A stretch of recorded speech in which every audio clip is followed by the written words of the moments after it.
எந்தன் உள்ளம் தங்கும் இயேசு நாயகா, உந்தன் வீடாய் கொள்ளும் இயேசு நாயகா,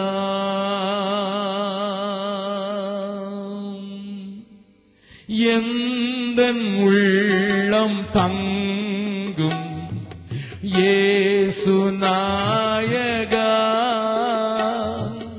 உந்தன் வீடாய் கொள்ளும் இயேசு நாயகா, இயேசு நாயகா, இயேசு நாயகா, உந்தன் வீடாய் கொள்ளும் இயேசு நாயகா, என்னை உமக்கு தந்தேன் இயேசு நாயகா, இனி நான் அல்ல நீரே இயேசு நாயகா, இயேசு நாயகா, இயேசு நாயகா, இனி நான் அல்ல நீரே இயேசு நாயகா. இயேசுவின் மூலம் ஜெபம் கேளும் நல்ல பிதாவே, ஆமென். உட்காரலாம். கடந்த 2 நாட்களாக வேதம் காட்டும் விசுவாசி என்கிற தலைப்பின் கீழே முக்கியமான ஒரு காரியத்தை உங்களோடு கூட பேசி வருகிறேன். அந்த வேதம் காட்டும் விசுவாசி அவன் இருளின் அதிகாரத்திலிருந்து விடுதலையாக்கப்பட்டு சாத்தானுடைய பிடியிலிருந்து விடுதலையாக்கப்பட்ட ஒளியின் பிள்ளை என்கிறதை நான் உங்களுக்கு காண்பித்து ஒளியின் பிள்ளைகளாய் நடந்து கொள்ள வேண்டிய அவசியத்தை நேற்றைய தினத்திலும் அதற்கு முந்தின நாளும் கொஞ்சம் அழுத்தமாகவே நான் பேசினேன். நேற்றைய தினத்திலும் முந்தின நாளும் பேசின செய்திகளை நீங்கள் கேட்காவிட்டால் அவைகள் இன்றைக்கு உங்களுக்கு ஆடியோ சிடியிலே அங்கே புஸ்தக சாலையில உண்டு. அதை பெற்றால் இன்றைய செய்தி இன்னமும் இனிக்கும். ஆனாலும் தொடர்ந்து தேவன் நம்மோடு கூட பேசுவாராக. நேற்றைய தினத்திலே ஒளியின் பிள்ளைகளாய் நடந்து கொள்ளுகிற வேண்டிய அவசியத்தை நான் உங்களுக்கு சொல்லி இந்த தேசத்தை கவ்வி பிடித்திருக்கிற அந்தகார சக்திகளின் காரியங்களை உங்களுக்கு விளங்க பண்ணி அவைகளிலிருந்து இந்த தேசத்தை விடுதலையாக்குவதற்கு ஒவ்வொரு கிறிஸ்தவனும் ஒவ்வொரு தேவனுடைய பிள்ளையும் எரிந்து பிரகாசித்து பயங்கரமான வெளிச்சம் வீச வேண்டிய அவசியத்தை உங்களுக்கு சொல்லி அபிஷேகத்திலே உங்களை வழிநடத்த தேவன் உதவி செய்தார். கவனி, ஏன் இதை சொல்லுகிறேன்? நேற்றைய தினத்திலே ஒரு சிலர் கூட இப்படி நினைத்திருக்கலாம், இவருக்கு என்ன வந்தது, இவ்வளவு ஆக்ரோஷமாக பேசுகிறாரே, இந்த தேசத்தின் அந்தகாரத்தை குறித்து இவ்வளவு ஆணித்தரமாக பேசுகிறாரே, இவ்வளவு வெளிப்படையாக பேசுகிறாரே என்றெல்லாம் நீங்கள் நினைத்திருக்கலாம். நான் உங்களுக்கு சில காரியங்களை சொல்லிவிட்டு அது செய்யக்கூடாதபடி இன்றைக்கு தடை செய்கிற ஒரு காரியத்தையும் உங்களுக்கு நான் காண்பித்து நான் முடிக்க விரும்புகிறேன். தேவன் நம்மோடு கூட பேசுவாராக. இந்த தேசத்திலே ஒரு நாளிலே பெண்கள் விதவையாக்கப்பட்டால் அவளும் புருஷனோடு எரிக்கப்பட வேண்டும் என்கிற ஒரு காரியம் இருந்ததை, சதி என்கிற முறையை வங்காளத்திலேயும் ராஜஸ்தானிலேயும் உத்தரப்பிரதேசத்திலேயும் வட மாநிலங்களிலேயும் நீங்கள் இருந்ததை படித்திருக்கலாம் சரித்திரத்திலே. கவனியுங்கள், இந்த மார்க்கம் அல்லது மதம் என்கிற போர்வையிலே இளம் விதவையாய் இருந்தவளையும் புருஷன் சாகும் போது அவளோடு கூட மரிப்பதற்கு உடன்கட்டை ஏறும் பழக்கத்தை இங்கே உள்ள அந்தகார சக்திகள், அதுதான் தெய்வத்தின் வழி, அதுதான் தேவன் விரும்பும் பாதை என்று சொல்லி போதித்து விரும்பாதவளையும் கட்டி அதே நெருப்பிலே போடப்பட்ட காட்சியை கண்டார் வில்லியம் கேரி என்கிற ஒரு மிஷனரி. 2 1200 ஆண்டுகளுக்கு முன்னதாக இந்த இந்திய தேசத்திற்கு சுவிசேஷத்தை இன்னமும் உற்சாகமாக எடுத்துச் செல்ல வந்து இந்தியாவின் பல மொழிகளிலே கிட்டத்தட்ட 32 மொழிகளிலே மொழிபெயர்ப்பதற்கு காரணமாக்கப்பட்ட அந்த மகன் வந்தபோது இந்த கொடுமையை பார்த்தான், இந்த அந்தகாரத்தின் கிரியையை பார்த்தான். அவரால் தாங்க முடியவில்லை. அது நிமித்தம் உண்டான பெரிய புரட்சி எழுச்சி வெடிக்க தொடங்கி இன்றைக்கு உடன்கட்டை ஏறும் பழக்கமே இந்தியாவை விட்டு அகலும்படியாக சுவிசேஷம் செய்தது என்பதை மறக்க முடியாது. கரங்களை தட்டி ஆண்டவரை மேம்படுத்தலாமா? எப்படி ஐயா இந்த தேசத்தில் இருக்கிற அந்தகாரம் நீங்கும்? எப்படி ஐயா பிசாசின் ஆதிக்கத்திலே அதை மார்க்க போதமாக மதமாக மாற்றி இருக்கிற காரியங்கள் அகலும்? சுவிசேஷ ஒளி ஓங்கி பிரகாசிக்க வேண்டும். எல்லா மகனும் எழுந்து பிரகாசித்தால் அது ஆட்டோமேட்டிக்கா இந்த தேசத்தை விட்டு ஓடிதான். பக்கத்துல இருந்து கையை பிடிச்சு சொல்லுங்க, உங்க ஊர்ல இருக்கிற இருள் போறதுக்கு நீங்க தான் எரியணும்யா.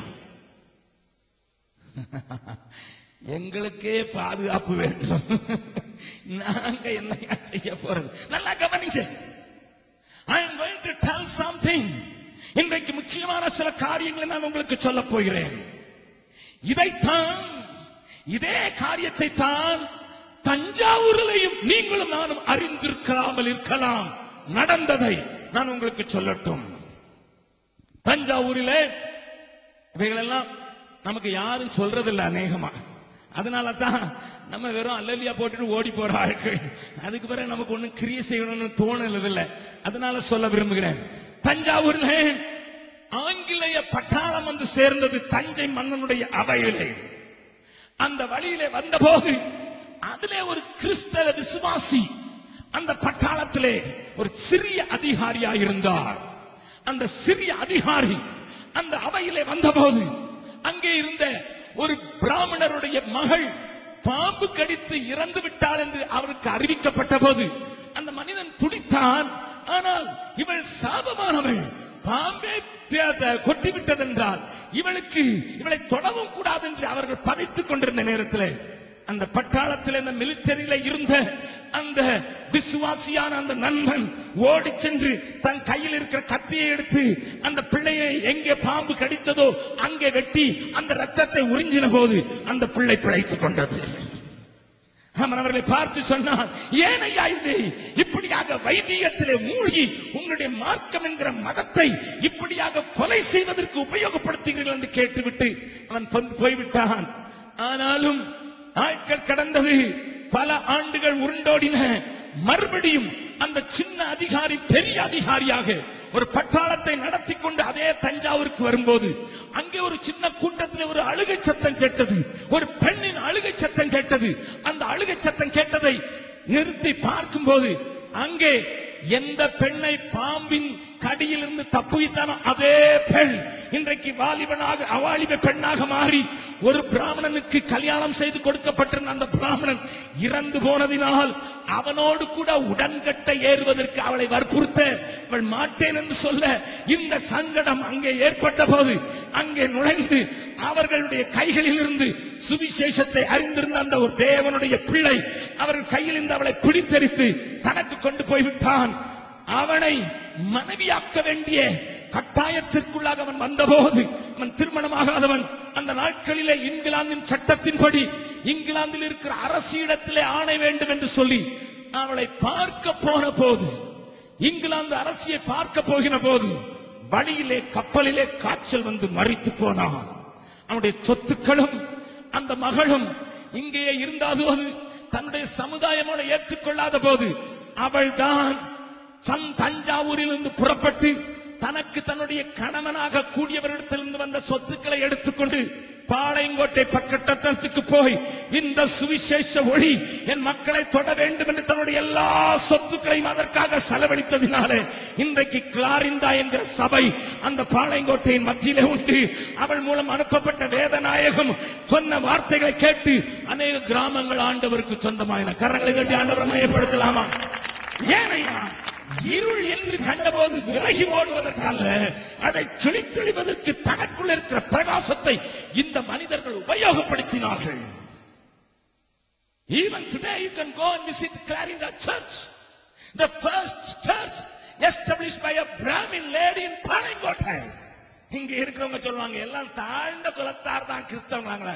போடா, உனக்கு சுவிசேஷமும் தெரியாது, உனக்கு சரித்திரமும் தெரியாது. எட்டு திருப்பி பார், என் ஆண்டவர் மேல் குலத்தாரையும் கீழ் குலத்தாரையும் ரட்சிக்க வந்த மகாதேவனாக அறியாதவன் பேசுகிறான். நாமும் பாய்ந்து போய் நாங்க மைனாரிட்டி பிரதர், நாங்கள் தலித் பிரதர். தலித் இல்லையா நீ? தலித் இல்ல, நீ ஆள துறந்தவன். நம்ம கவனிங்க, நான் சொல்லுகிறது இன்னமும் சொல்லிக்கொண்டே போகலாம்.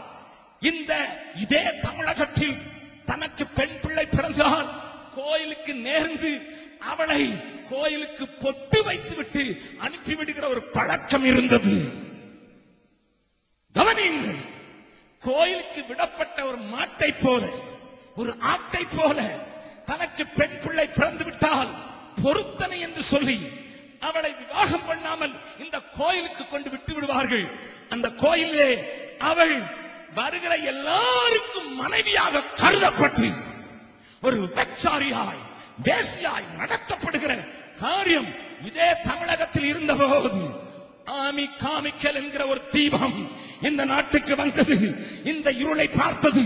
மதத்தின் பேரிலே அந்தகாரம் சூழ்ந்திருக்கிற இதற்கு நான் எதிர்த்து நிற்பேன் என்று சொன்ன போது அவர்கள் களக்காடு பக்கத்தில் இருக்கிற டோனாவூரிலே ஒரு நட்சத்திர கூட்டம் என்கிற ஒரு கூட்டத்தை உண்டாக்கி இப்படிப்பட்ட பிள்ளைகளை அந்த கோயில்களில் இருந்து மீட்டெடுத்து அவர்களை பராமரித்தார்கள். இன்றைக்கும் ஆமி காமைக்கல் செய்தபடினாலே இந்திய தேசத்தில் கொட்டுக்கு விடும் காரியம் அகற்றப்பட்டது. ஹல்லேலூயா. வந்த கவனிங்க, சுவிசேஷத்தை உடைய நீனும் நானும் தான் ஏதாவது இந்த தேசத்துக்கு செய்ய முடியும். இல்ல மற்றவங்க இல்ல, மற்றவங்க இல்ல பிரதர், மற்றவங்க இல்ல. கிறிஸ்துவை அறிந்திருக்கிற நீயும் நானும் தான் இந்த உலகத்துக்கு வெளிச்சம். இந்த உலகத்தை மதம் என்கிற பெயரிலே மற்றவர்களை சாத்தான் கட்டி வைத்திருக்கிற காரியத்தை காட்டிக் கொடுத்து அவர்களை விடுதலையாக்குவதற்கு என் ஆண்டவருடைய சுவிசேஷத்திற்கு மாத்திரமே வல்லமை உண்டு. இதை நாம் புரியாமல் வாழ்ந்து கொண்டிருக்கிறோம் என்று சொல்லுவேன். இன்னொரு காரியத்தை சொல்லுகிறேன். நீங்கள் இன்றைக்கு பாளையங்கோட்டை பட்டணத்திற்கு போனால் சாரா டக்கர் என்று சொல்லப்படுகிற ஒரு பெரிய ஃபேமஸ் கல்லூரியையும் Sarah Tucker high school higher secondary school என்கிற அப்படிப்பட்ட காரியங்களையும் நீங்கள் பார்ப்பீர்கள். நான் உங்களுக்கு சொல்லட்டுமா, அந்த சாரா டக்கர் நடக்க முடியாத முடவாய் மாறிப்போய் சக்கர வண்டியிலே வாழ்க்கையை நடத்தினவள். She never visited India. இந்தியாவுக்கு அவள் வந்ததும் இல்லை, இந்தியாவை பார்த்ததும் இல்லை. ஆனால் ஒரு நாளிலே அவளுடைய காதுகளிலே கேட்கப்பட்டது, இந்தியாவிலே பெண் பிள்ளைகளை படிக்க வைக்க விட மாட்டார்கள், அவர்கள் வேலைக்காரியாய் அடிமைகளாய் இப்படித்தான் தெரிய வேண்டும் என்று அவர்களுக்கு சொல்லப்பட்ட போது அழுதோ. ஐயோ ஆண்டவரே, நானும் பெண் அல்லவா, என்னை சக்கர வண்டியிலே மாட்டி வைத்து விட்டார்களே, என் முடவனான நிலைமையிலே நான் என்ன செய்வேன் என்று ஏங்கினாள். அவளை பார்க்கிறவர்கள் வரும்போது அவளுக்கு சில பரிசுகளை கொடுப்பார்கள். அவர் அவளை பார்த்து சொன்னாள், எனக்கு நீங்கள் பரிசு தர வேண்டாம், இங்கிலாந்திலே பூரண உரிமையோடு சுவிசேஷத்தை அறிந்தவளாக இருக்கிறேன், ஆகவே நான் சுதந்திரமாக நான் இருக்கிறேன். ஆனால் சுதந்திரமற்று அடிமையாக்கப்பட்டிருக்கிற ஆயிரம் பெண் பிள்ளைகளுக்கு நான் கவலைப்படுகிறேன். நீங்க தருகிற அந்த பரிசுகளை இந்த இருக்கிற பெட்டியிலே போடுங்க என்று அந்த பெட்டியிலே சேர்த்து அவைகளை இந்தியாவுக்கு அனுப்பி தந்தால் அதன் மூலம் உண்டானதுதான் இந்த பெரிய பாடசாலைகளும் கல்லூரிகளும்.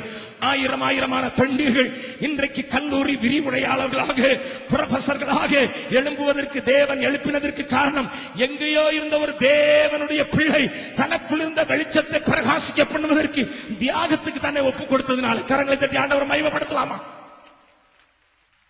கவனியுங்கள், இதையெல்லாம் செய்தது ஏன்? இன்றைக்கு பெண்ணுக்கு சுவிசேஷம் பள்ளிக்கூடங்கள் ஏராளமாய் உண்டு விட்டது. இதற்கு வித்திட்டது யார் தெரியுமா? இதற்கு விதை போட்டது யார் தெரியுமா? என் அன்பு ஆண்டவரை அறிந்த தேவ பிள்ளைகளே, அவர்களே மோட்டிவேட்டர்ஸ், அவர்களே இன்ஸ்பிரேட்டர்ஸ். நாகர்கோயில் அல்லது கன்னியாகுமரி மாவட்டத்துக்கு போய் பாருங்கள். அங்கே ஒரு ஜாதியினர் மற்றவர்களை ஆள பிறந்தவர்கள் என்று நினைத்து மற்ற ஜாதியினர் ரவுக்கை போட முடியாதபடி நடத்தி வந்தார்கள். சரித்திரத்தை புரட்டி பாருங்கள் ஐயா, சரித்திரத்தை புரட்டி பாருங்கள். நீ நடந்த பாதையை யோசித்து பார். அருமையான சகோதரியே, நீ சாதாரணமாய் உட்கார்ந்திருப்பதற்கல்ல, வீர் கொண்டு எழ வேண்டும். நீ கிறிஸ்தவனாக இல்லாத போதும் மதம் என்கிற பெயரிலே நாங்கள் தான் மதத்திற்கு சொந்தக்காரர்கள் என்கிற வீறு கொண்ட ஒரு சின்ன கூட்டம். பெண்கள் மேலே ரவிக்கை போட முடியாது, சேலை தான் போர்த்துக் கொள்ள முடியும். இன்றைக்கு அநேக பாட்டிமார்கள் அப்படி இருக்கிறார்கள் என்பது உங்களுக்கு தெரியும்.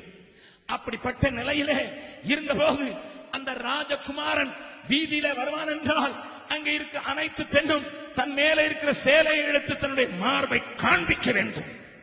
இதை மாற்றியமைத்தது யார்?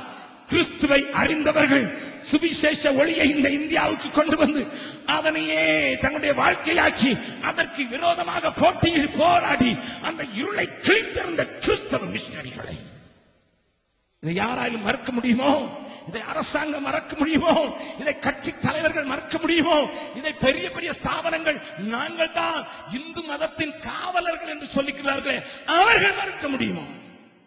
I can tell him who changes the things, who released the bondage. யாரையா கட்டுகளை அறுத்தது? யாரையா அடிமைத்தனத்திலிருந்து விடுதலையாக்கினது? என் இயேசுவின் சுவிசேஷமே, என் இயேசுவின் சுவிசேஷமே, என் இயேசுவின் சுவிசேஷமே. நம்மை பார்த்து சொல்கிறார்கள் அமெரிக்காவுக்கு இவர்கள் அடகு வைக்கிறதுக்கு கிறிஸ்தவர்கள். பொய்யனே, நீ கொஞ்சம் வாயை மூடிக்கொண்டு நில்லு. உன்னுடைய அறிவு சூனியத்தை நாங்கள் விளங்க பண்ணுவதற்கு விரும்பவில்லை. எங்கள் சத்திய வேதம் உனக்கு முன்னதாக வெளிச்சமாகும் போது உன்னுடைய முகத்திரைகள் கிழிந்தே ஆக வேண்டும். அதனால் தன்னுடைய சகோதரர்கள் இன்றைக்கு இயேசுவை ஏற்றுக்கொண்டிருக்கிறார்கள். தைரியமா சொல்லாம இயேசுவும் சுகம் கொடுக்கிறாங்க, திருப்பதிக்கு போறதுக்கு இங்க வாங்க சொல்லாத, வேளாங்கண்ணிக்கும் போ இங்கேயும் போ அப்படின்னு சொல்லாத. சொல்லு, நீ இருளில் இருக்கிற, நீ வெளிச்சத்துக்கு வர்றது ஒரே வழி சும்மா பூசி மொழிகிற காலம் முடிஞ்சு போச்சு. காலம் கொஞ்சமா இருக்கு, சொல்றத நேரம் சொல்லுவோம். என் சகோதரன் சொன்னா பாத்தீங்களா, வந்து கேட்டேன்னு சொன்னா நீ செத்தா எங்க போ, இவரை கேளுங்க, 4 பேட்ட கேளுங்க, கலடு கட்ட கிடையாது கேளுங்க, சாகிறதுக்கு ரெடியா இருக்கிறது. வாலி வெட்ட கேட்ட அடி வாங்கிறீங்க, ஒரு கிழடு கட்டங்க செத்தா எங்க போவ, அவன் ராத்திரி தூங்க மாட்டான். நம்ம என்ன சொல்ல தெரியுமா, ஆறுதலா தேர்தலா என்னத்துக்கு, ஏன் நேரம் முடிஞ்சு போச்சையா, காலமோ செல்லுதே வாலிபம் மறையுதே, எண்ணம் எல்லாம் மண்ணாகும், கல்வி எல்லாம் மண்ணாகும், மகிமையில் இயேசுவை தரிசிக்கும் நேரத்தில் அந்த நாள் இன்ப நாள், பாக்கிய நாள். எல்லாரும் கையை வைத்து சொல்லலாம், அந்த நாள் இன்ப நாள், பாக்கிய நாள். நன்றாய் கவனியுங்கள். ஆகையினால் தான் சொல்கிறேன், நமக்குள்ள தேவன் ஒளியை வைத்திருக்கிறார், நம்மை பிரகாசிக்க பண்ண சொல்கிறார். கிறிஸ்து உன்னை பிரகாசிப்பார் என்று எபிரேயர்களை வாசிக்கிறோம். ஆகையினால் தான் ஏசாயா தீர்க்க தரிசனமாக சொன்னார், உன் மேல் தேவனுடைய ஒளி உதித்தது, உன் ஒளி வந்தது, பூமியை காரில் மூடினாலும் நீ நீ எழுந்து பிரகாசிப்பாய் என்று வேதம் தெளிவாக சொல்லுகிறது. அப்போ என்ன நடந்தது ஐயா? என்ன நடந்தது? இந்த சபை, தேவ ஜனம் தன்னுடைய நோக்கத்தையும் ஜனத்தின் தேவையை பார்க்க மறந்துவிட்டது. The purpose of God and the purpose of their lives are forgotten. The need of the people is ignored. மறுபடியும் சொல்லுகிறேன், தேவனுடைய நோக்கம் மனிதனை ஒளிமயமாக்கின அந்த காரியத்தை விசுவாசிகள், தேவனுடைய விசுவாசிகள் மறந்து விட்டார்கள். தேவ சபை மறந்து விட்டது, தேவனுடைய மக்கள் மறந்து விட்டார்கள். கூடவே தேசத்தில் இருக்கிற ஜனங்களின் தேவையை பார்ப்பதற்கும் தவறிவிட்டார்கள் என்று நான் சொல்லுவேன். அதை மாத்திரம் நீங்கள் பார்த்திருப்பீர்கள் என்றால், அதை மாத்திரம் நீங்கள் உணர்ந்திருப்பீர்கள் என்றால், நீங்கள் ஒரு சாதாரண கிறிஸ்தவர்களாக வாழ்வதற்கு ஒப்புக் கொடுத்திருக்கவே மாட்டீர்கள். அசாதாரணமான வாழ்க்கைக்கே ஒப்புக் கொடுப்பீர்கள். கரங்களை தட்டி மறுபடியும் ஆண்டவரை மகிமைப்படுத்தலாமா? பக்கத்தில் உங்க கையை குறிச்சு சொல்லுங்க, சாதாரணமா வாழ போறீங்களா, அசாதாரணமா வாழ போறீங்களா? ஏதாவது ஒரு தீர்மானம் பண்ணிட்டு இங்க இருந்து போங்க. Yes, I am not interested in ordinary life. I am interested in extraordinary life because I am made for that. அதற்காகவே உருவாக்கப்பட்டிருக்கிறேன், அதற்காகவே உருவாக்கப்பட்டிருக்கிறேன், அதற்காகவே உருவாக்கப்பட்டிருக்கிறேன். கவனியுங்கள், ஒரு மனிதனை ஆண்டவர் பிடித்த நோக்கம் ஜனத்தினுடைய தேவையை மறக்கும் போது கர்த்தர் என்ன செய்கிறார் என்பதை இன்றைக்கு சொல்லும்படியாக ஏவப்படுகிறேன். தேவன் சிலரோடு கூட முகமுகமாக பேச போகிறார். தேவன் நம்மோடு கூட பேசும்படியாக நம்முடைய இருதயத்தை திறந்து வைக்கலாம். என்னோடு கூட சேர்ந்து திருப்புங்கள் 1 சாமுவேலின் புஸ்தகம் 22வது அதிகாரம். 1 சாமுவேலின் புஸ்தகம் 22வது அதிகாரத்திலே ஆண்டவர் அங்கே ஒரு பெரிய ஆணையை இடுகிறார். அதை கொஞ்சம் பார்க்கும்படியாக நான் வாஞ்சிக்கிறேன். வாசிக்கலாம். 1 சாமுவேல் 22வது அதிகாரம் 5வது வசனத்தை வாசிக்கலாம். பின்பு காத் என்னும் தீர்க்கதரிசி தாவீதை பார்த்து நீர் அரணில் இராமல் யூதா தேசத்திற்கு புறப்பட்டு வாரும் என்றார். நல்ல கவனிங்க, தேவன் அவ்வப்போது தீர்க்கதரிசிகளை கொண்டு கூட்டை கலைக்கிறார். ஆண்டவருடைய பரிசுத்த நாமத்துக்கு ஸ்தோத்திரம் உண்டாக. ஆண்டவருடைய அநேக வாயாக செயல்பட்ட தீர்க்கதரிசிகளாக காணப்படுகிற மக்களுக்காக நான் ஆண்டவருக்கு அநேக நேரங்களில் 1000 கோடி தோத்திரங்களை ஏறெடுத்தது உண்டு. சாமுவேல் என்கிற ஒரு தீர்க்கதரிசி அவன் ராஜாவை பார்த்து சொல்வான், புத்தியினமா செய்தி. நாத்தான் என்கிற தீர்க்கதரிசி அவன் ராஜாவாகிய தாவீதை பார்த்து சொல்வான், நீயே அந்த மனுஷன்.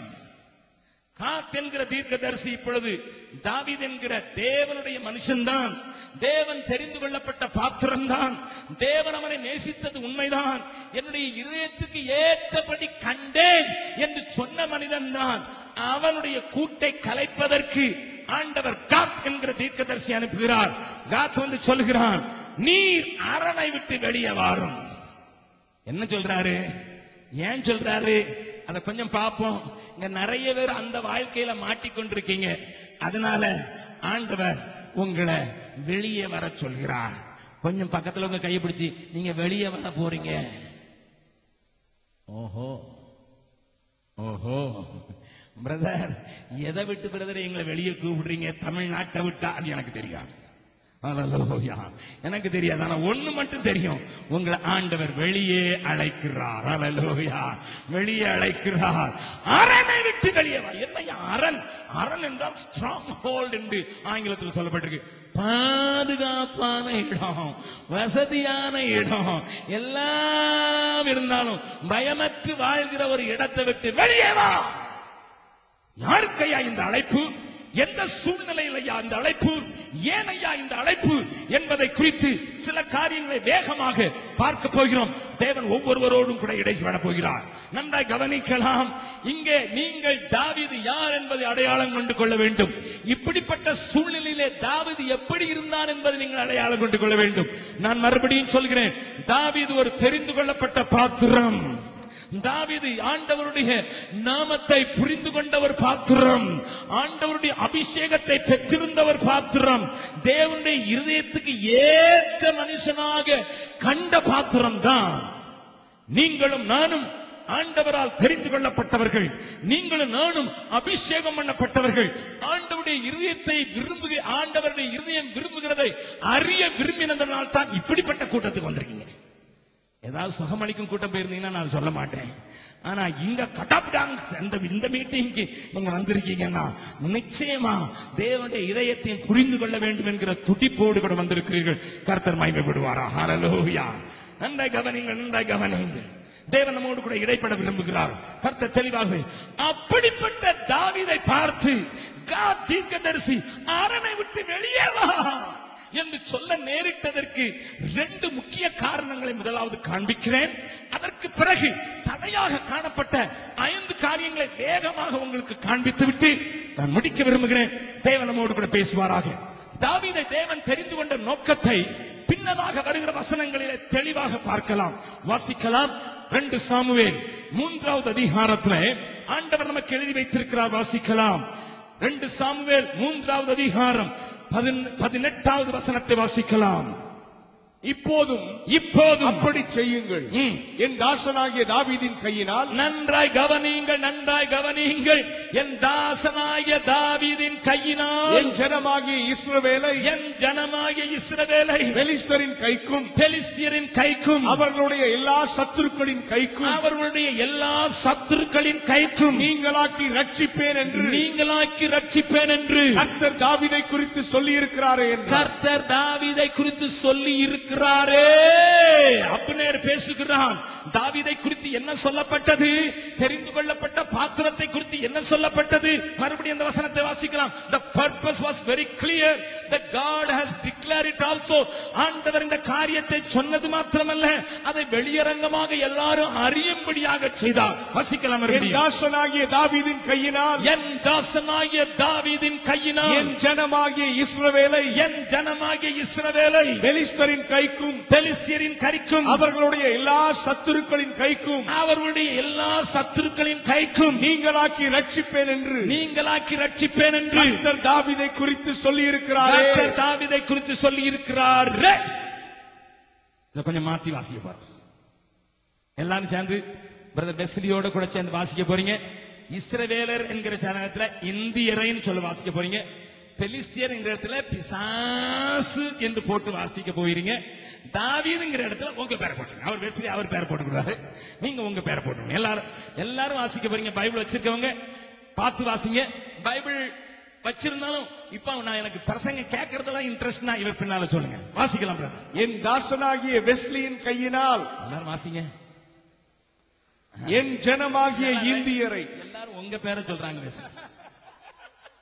மற்றவங்களை சிலுவையில் அறையதுக்கு ரொம்ப உஷாரான ஆட்கள். அவனை சிலுவையில் உங்க பேரை போட்டு அவர் வெஸ்லின் அவர் பேர் போட்டு வாசிப்பார், நீங்க உங்க பேர் போட்டு வாசிங்க. மறுபடியும் வாசிங்க. என் தாசனாகிய வெஸ்லியின் கையினால் என் ஜனமாகிய இந்தியரை சாத்தானின் கைக்கும் அவருடைய எல்லா சத்துருக்களின் கைக்கும் நீங்களாக்கி ரட்சிப்பேன் என்று கர்த்தர் வெஸ்லியை குறித்து சொல்லி இருக்கிறாரே. நம்புறவங்க மாத்திரம் இது இன்னைக்கு வீட்டுல போய் எழுதி தனியா ஒரு தாள்ல வச்சு பிரேம் பட்டு தொங்கப்பட்டுங்க. அவன் கூட இருப்பான், அவன் கூட இருப்பான், அதெல்லாம் போடுங்க. இதை எழுதி போடுங்க. ஐயா ஒன்ன குறித்து ஆண்டவர் என்ன சொல்ல, உன் கூட இருப்பேன்னு அவர் சொல்லி இருக்கிறாரு. இதையெல்லாம் எழுதி போட்டிருக்கீங்க. ஆசீர்வாதமா இருப்பா, அதெல்லாம் நிறைய எழுதிட்டோம், நிறைய ஒட்டிட்டோம். நீங்க போய் நம்ம இந்த வசனத்தை கொஞ்சம் மாத்தி உங்க பேர் அதுக்குள்ள போட்டு எழுதி ஒரு பெரிய பிரேம் போட்டு உங்க பிள்ளைய வச்சு சொல்லுங்க. அவன் அழகா பெயிண்ட் பண்ணி கொடுத்துருவான். அவனுக்கு ஒரு ஆர்ட் வந்துடும், உங்களுக்கு ஒரு ஹார்ட் வந்துடும். நல்லா கவனிங்க. கர்த்தருடைய பரிசுத்த நாமத்துக்கு ஸ்தோத்திரம். இந்த வசனத்தை ஆண்டவர் சொல்லி இருந்தது இஸ்ரவேல் எல்லாருக்கும் தெரியும். பகைவனாயிருந்த அப்னேருக்கும் தெரியும். சவுலுடைய பட்டாளத்தில் இருந்தான் அப்னேர். தாவீதை கொல்வதற்கு சவுலோடு கூட சுத்திக் கொண்டிருந்த அப்னேருக்கும் தெரியும்.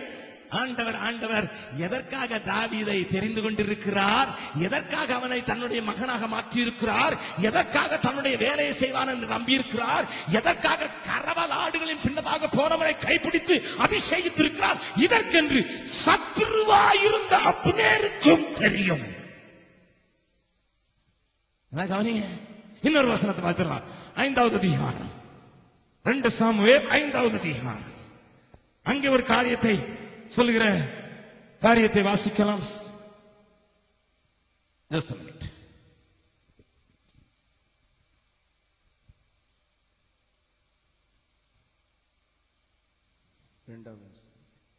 இரண்டாவது சவுல் எங்கள் மேல் ராஜாவாயிருக்கும் போதே. நல்ல கவனிங்க. சவுல் இப்படி இஸ்ரவேல் சொல்கிறார்கள். தாவீதை பின்பற்றாமல் இருந்த ஒரு கூட்டம் சொல்லுகிறது. சவுல் ராஜாவா இருக்கும் போதே இஸ்ரவேலை நடத்தி கொண்டு போனவரும் நடத்தி கொண்டு வந்தவரும் நீரே. நடத்தி கொண்டு வந்தவரும் தாவீதே நீரே. கர்த்தர் என் ஜனமாகிய இஸ்ரவேலை நீ மேய்த்து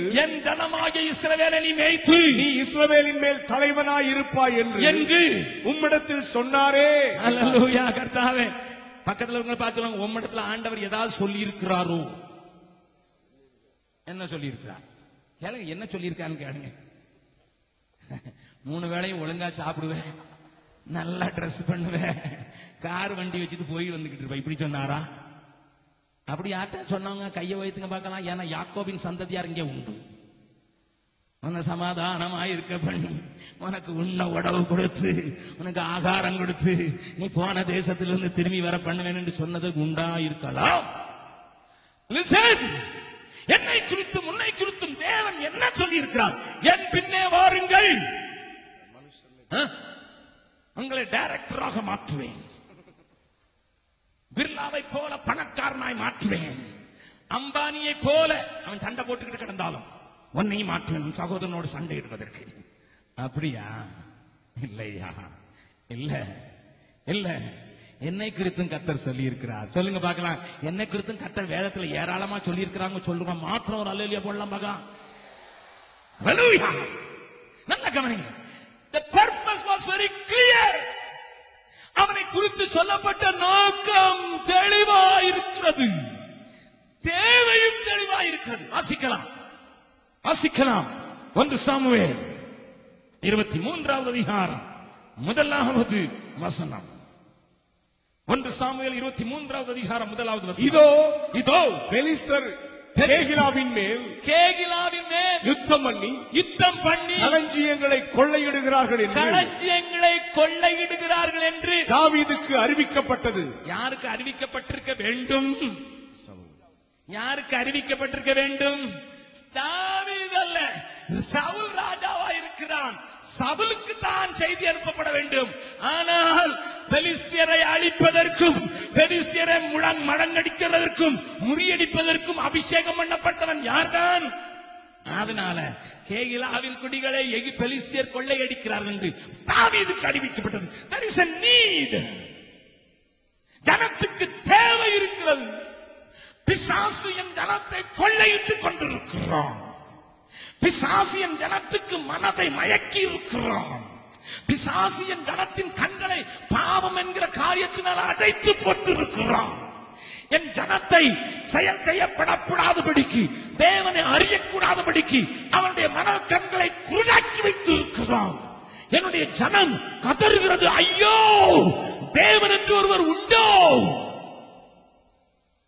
சகோதரா சகோதரியே, நோக்கமும் மறக்கப்பட்டு போய்விட்டது, தேவையும் தள்ளப்பட்டு போய்விட்டது. தாவீது போய் அரணிலே ஒளித்துக் கொண்டிருக்கிறான். நல்லா கவனிங்க, நான் சொல்றத நல்லா கவனிங்க. எந்த தாவீது தெரியுமா? எந்த தாவீது தெரியுமா? இவனை யுத்தத்துக்கு கூப்பிடாத போது அண்ணமாருக்கு ரொட்டி சுமந்து போன தாவீது அங்க ஒரு கோலியாத்து நின்று கொக்கரிக்கிறான். ஒரு மனிதனை அனுப்புங்கள், நான் பார்த்து விடுகிறேன் என்று சொல்லி பெலிஸ்தியர்கள் கொக்கரிக்கிற நேரத்தில் யுத்தத்துக்கு அனுப்பப்படாதவனும், அரசன் தந்த ஆடைகளையும் அவனுடைய காரியங்களையும் அணிய தெரியாதவனும், பழக்கம் இல்லாத பட்டயம் இல்லாத தாவீது அந்த சத்தத்தை கேட்டபோது அவனுக்குள்ள இருந்த அபிஷேகம் கொழுந்து விட்டு எரிய ஆரம்பிக்கிறது. விருத்த சேதனம் இல்லாத இந்த நாய் என்ன சொல்றான்? அது அவன் சொல்லல, நாயையே சொல்ல வச்சுட்டான். ஹல்லேலூயா. என் ஜனத்தை பார்த்து, இஸ்ரவேலை பார்த்து, ஜீவனுள்ள தேவன் இருக்கிற ஜனத்தை பார்த்து இவன் கொக்கரிக்கிறதுக்கு என்ன என்ன எல்லாரும் சும்மா இருக்கிறீர்களா என்று சொல்லி வீறு கொண்டு எழுந்து, சவுல் அவனுக்கு பெரிய ஆயுதங்களை போர்த்த போது இது எனக்கு தேவையில்லை என்று சொல்லி மேய்ப்பனுக்குரிய அடைப்பை கல்லை எடுத்துக் கொண்டு போய் ஒரு தடியோடு கொண்டு போய் நாய் அடிக்கிறதுக்கு தடியே போதும் என்று அறிந்தானாக. பட்டயம் எதுக்கு வேணும்? பட்டயம் எதுக்கு வேணும்? ஹல்லேலூயா. நாய் அடிக்கிறதுக்கு எதுக்குயா பட்டயம்? அதனால நாங்க தடியே கொண்டு போய் உன்னை விரட்டுவேன்னு சொல்லிட்டு அவன் கையில இருந்த பட்டயத்தை வாங்கி அவன் தலையே வட்டினவன் ஐயா இந்த தாவீது. ஹல்லேலூயா. பக்கத்துல உங்களை பார்த்து சொல்லுங்க, எதிரிய நாயா பாக்குறதுக்கு படிச்சுக்கொள்ளுங்க. பக்கத்து வீட்டுல சண்டை போட்டு எதிரியே சொல்லல. ரகசியம் ஜெபக்குமார் சொல்லி கொடுத்தாரு, உன்னை நாயின்னு சொல்ல சொல்லியிருக்கான்னு போய் சண்டை இழுத்து ஏனி இழுத்து இருக்கிறாரு. சத்துருவ சாத்தானா நாயின்னு பார்க்க தெரிஞ்ச மனுஷன் அவன் அதையும் இதையும் தேட மாட்டான். அவன் அபிஷேகத்தை மாத்திரம் தேடுவான். ஹல்லேலூயா, ஹல்லேலூயா, ஹல்லேலூயா, ஹல்லேலூயா, ஹல்லேலூயா. நல்ல கவனிங்க. அந்த அபிஷேகம் அவனுக்குள் பொங்கிக் கொண்டிருந்த நாட்கள், அந்த அபிஷேகம் வெறுங்கையனாக இருந்த அவனை கோலியாத்தை வீழ்த்தி தன்னுடைய ஜனத்துக்கு வெற்றி சிறந்த அந்த தாவீது இப்பொழுது அரணிலே போய் ஒளிந்து கொண்டிருக்கிறான். Listen, listen. ஆதி திருச்சபைக்கு என் வேதம் காட்டும் பெயர் என்ன தெரியுமா? உலகத்தை சொல்லுங்க. ஆதியில நம்ம தாத்தா தாத்தா தாத்தா தாத்தா தாத்தா பாட்டியெல்லாம் ஆண்டவருக்குள்ள வந்த போது அவங்களுக்கு வேதம் சொன்ன பெயர் உலகத்தை கலக்குகிறவர்கள். ஆனைக்கு இன்னைக்கு இருக்கிற சபைக்கு பேரு உலகத்தோடு கலந்தோடுகிறவர்கள். ஹல்லேலூயா. கொஞ்சம் பயமா தான் இருக்கு சொல்றதுக்கு. ஏன்னா சபையினுடைய நிலைமையை சில நான் சொன்னா எல்லாருக்கும் கோபம் வருது. சொல்ல வேண்டிய சூழ்நிலை உண்டாகும் போது எனக்கு வேற ஒண்ணும் தெரியல. உலகத்தை கலக்கிறதுக்கு பதிலா உலகத்தோடு கலந்தோடி விட்டார்களே. ஐயோ சகோதரா, சகோதரியே, ஆதி நிலை திரும்புவோம், ஆதி நிலைக்கு திரும்புவோம். தாவீதே, நீ அபிஷேகத்தோடு இருந்தபோது உன் ஜனத்தினுடைய கூக்குரலை பயத்தை பார்த்து முன்னால் சும்மா இருக்க முடியவில்லை. நீ அழைக்காமலே யுத்தத்திலே குதித்தவன். ஆனால் இன்றைக்கு அரணுக்குள்ளே போய்விட்டாயே. வெளியே வா. Come out of your comfort zone. Come out of your comfort zone. உன்னுடைய வசதியான வாழ்க்கையிலிருந்து, உன்னுடைய பாதுகாப்பான வாழ்க்கையிலிருந்து, உன்னுடைய வெளியே வந்துவிடு. நீ அதற்காக தெரிந்து கொள்ளப்பட்டவன், நீ அதற்காக அபிஷேகம் பண்ணப்பட்டவன். நீ ஒளியின் பிள்ளை, நீ ஒளியின் பிள்ளை, நீ ஒளியின் பிள்ளை, நீ ஒளியின் பிள்ளை. என்ன செய்தான் தெரியுமா? நீங்க வீட்டுல போய் 1 சாமுவேல் 21வது அதிகாரத்தை வாசிங்கன்னா அங்க ஒண்ணு நடக்குது. இப்ப என்ன சொல்றான் தாவீது? 1 சாமுவேல் 21 சில வசனங்களை மாத்திரம் வாசிக்கலாம். தேவன் நம்மோடு கூட பேச விரும்புகிறார். வாசிக்கலாம். 8வது வசனத்தை வாசிக்கலாம். நீங்கள் எல்லாரும் எனக்கு விரோதமாக கட்டுப்பாடு பண்ணிக் கொண்டது என்ன? நீங்கள் எல்லாரும் 21வது 1 சாமுவேல் 21:8. தாவீது அகிமெலேக்கை பார்த்து, அகிமெலேக் என்கிற ஆசாரியனை பார்த்து, இங்கே உன்னுடைய வசத்தில் ஒரு ஈட்டியானாலும் பட்டயமானாலும் இல்லையோ? ராஜாவின் காரியம் அவசரமானபடியினால் நான் பட்டயத்தையாகிலும் ஆயுதங்களையாகிலும் எடுத்துக்கொண்டு வரவில்லை என்றான். அதற்கு ஆசாரியன் அகிமெலேக், நீர் ஏலே பள்ளத்தாக்கிலே கொன்ற பெலிஸ்தியனாகிய கோலியாத்தின் பட்டயம் இதோ ஏபோத்துக்கு பின்னதாக ஒரு புடவையிலே சுருட்டி செயலற்றதாக பின்னதாக இருக்கிறது. அதை நீர் எடுக்க மனதானால் எடுத்துக்கொண்டு போ. அதுவே அல்லாமல் வேறொன்றும் இங்கே இல்லை என்றான். அப்பொழுது தாவீது அதற்கு நிகரில்லை, அதை எனக்கு தாரும் என்றான். அன்றைய தினம் நன்றாய் கவனிங்கள் ஐயா, அம்மா நன்றாய் கவனிங்கள். இந்த தாவீது எந்த பட்டயத்தை உபயோகப்படுத்தி கோலியாத்தின் தலையை வாங்கினானோ அது அவன் கைக்கு வந்து விட்டது. ஆனால் பட்டயம் இல்லாமல் பாதுகாப்பை தேடாமல் அபிஷேகத்திற்குள்ளே தனக்கு பாதுகாப்பு உண்டென்பதை அறிந்திருந்த தாவீது இன்றைக்கு அபிஷேகத்திற்கல்ல அரணான பட்டணத்திலே போய் ஒளித்துக் கொண்டிருக்கிறான். ஆகையினால் தான் தேவன் தீர்க்கதரிசியை பார்த்து சொல்கிறார், come out of your comfort zone. Come out of your comfort zone. Come out of your comfort zone. Come out of your comfort zone. நோக்கத்தை மறந்து ஜனத்தின் தேவையை காணக்கூடாமல் பெலிஸ்தியர் கொள்ளையடிக்கிறதை கேட்டு செயல்பட முடியாமல் நீ அடைத்துக் கொண்டிருக்கிற இந்த அரணை விட்டு வெளியே வா.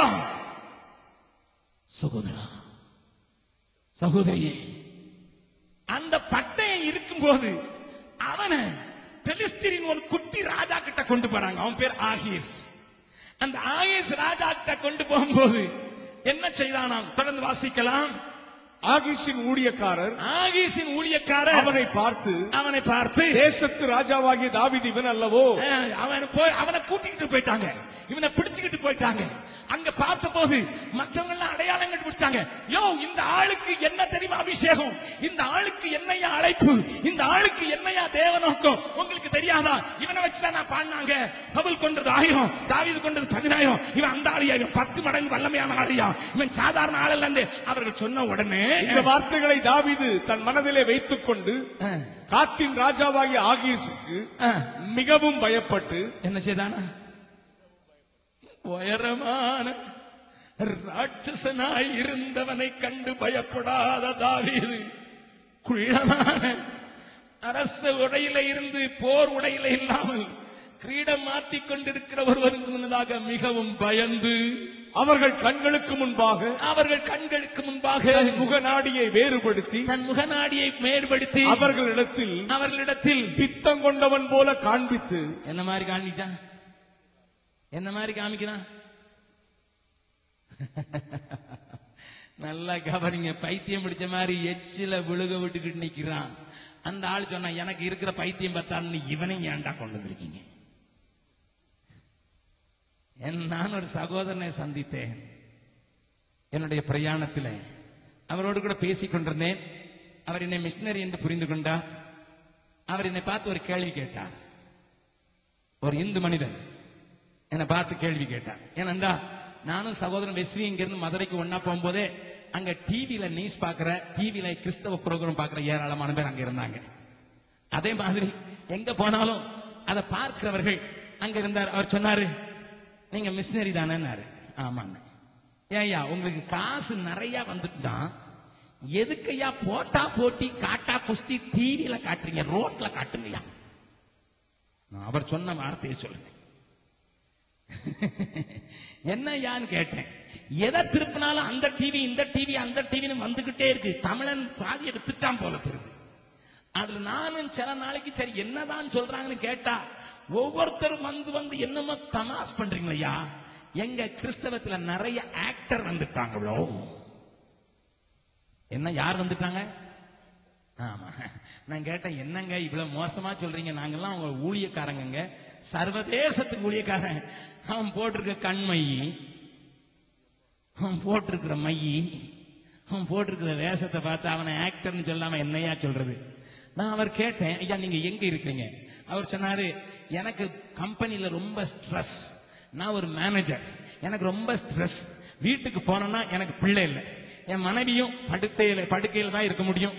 அப்போது எப்பாவது ஒரு டீ மட்டும் தான் போட்டு வர முடியும், அதுக்கு மேல இருக்காது. சமைக்கார பொம்பளை வந்து சமைச்சு வச்சுட்டு ராத்திரி போயிருவா, அதனால பிரிட்ஜில் வச்சுட்டு போயிருவா. நான் சாயங்காலம் வந்து குளிச்சுட்டு என் மனைவி தன்னுடைய இயலாமையில எனக்கு ஒரு டீ போட்டு கொடுப்பா, அதை குடிச்சிட்டு ஒரு 10 நிமிஷம் அவட்ட பேசணும். அவ சொல்லுவா, எனக்கு டயர்டா இருக்குங்க, தலை சுத்துதுன்னு அவ போய் படுத்துக்குவா. எனக்கு இப்ப வீட்டுல பிள்ளையும் கிடையாது, மனைவி கிட்டையும் பேச முடியாது. அதனால இந்த ஸ்ட்ரெஸ் கொஞ்சம் எடுக்கலான்னு சொல்லிதான் இந்த டிவியை நான் அப்ப திருப்பி உட்கார்ந்து நான் கொஞ்சம் பாக்குறது வழக்கம். I am manager, I am not a Christian. நான் கிறிஸ்தவன் அல்ல, நான் ஒரு மேனேஜர். நான் இப்படி பார்க்கும்போது நான் டிவியை திருப்பி என்னதான் சொல்றாங்கன்னு சொல்லிட்டு கொஞ்சம் ஆவிக்குரிய காரியங்களா கேட்கலாம் என்று தான் ஐயா நான் வாங்கிச்சேன். என் வேலைக்காரி பண்ணி வச்சுட்டு போய் சப்பாத்தியை எடுத்து 9 மணிக்கு அங்க இருக்கிற ஹீட்டர்ல போட்டு மைக்ரோவேவ் போட்டு கொஞ்சம் சூடு பண்ணி சாப்பிடுவேன் 9:30 மணிக்கு. அதுக்கு ஒரு 10 மணிக்கு படுத்துவேன். ஆனா அதுக்கு முன்னால யாரெல்லாம் வர்றானுங்க, என் கையில இருக்கிற ரிமோட் கண்ட்ரோல் வச்சு நானும் மாத்தி மாத்தி பார்த்தா எப்ப பார்த்தாலும் கிறிஸ்தவ ஆக்டர்களா வர்றாங்க, புது புது நடிகர்களா வர்றாங்க. ஐயா இவங்கெல்லாம் யார் ஐயா என்று கேட்டா, I am not exaggerating, I am not exaggerating. நான் பெரிதுபடுத்தி பேசவில்லை, அவர் சொன்ன காரியத்தை அப்படி சொல்கிறேன். நான் கேட்டேன், ஏங்க அவங்க எவ்வளவு ஆறுதலா உங்களை மாதிரி ஆளுக்களுக்கு சொல்றாங்க. போயா போ, அவன் ஆறுதலா சொல்றான். முதல்ல ஆறுதல் சொல்ற மாதிரி சொல்றான், பிறகு 5 அப்ப 2 மீனுங்கிறான், 5000 2000 கேட்கறான். அது உங்க ஆளுதான் ஐயா. ஆமையா, ஊழியம் செய்யணும்னா காசு வேண்டாம் ஐயா. ஏப்பா ஒரு ஆள் எல்லாத்தையும் செஞ்சுட்டு மீதி ஆள் வேற எங்கேயாவது போய் எதையாவது செய்யக்கூடாது. அவர் சொன்னாரு ஒரு வார்த்தை, all your resources are being spent for the advertisement of these heroes. All your resources, உன்னுடைய எல்லா ரிசோர்சஸ், உன்னுடைய எல்லா காரியங்களும் இந்த ஹீரோக்களை அடிமைப்படுத்துவதற்கு உன்னுடைய மக்களால் ஏமாற்றப்பட்டு கொடுக்கப்படுகிறது. I am not against TV. I am not against TV ministry. Please understand me. நான் டிவி ஊழியத்துக்கு விரோதமானவன் அல்ல. நீங்கள் ஆனால் அதை பார்க்கிறவனுடைய இதயத்தை தொடுகிற மாதிரி ஒன்றும் வரமாட்டேன் என்கிறது. ஏனென்றால் அவர்கள் சொல்லுகிறார்கள், நான் சொல்லவில்லை.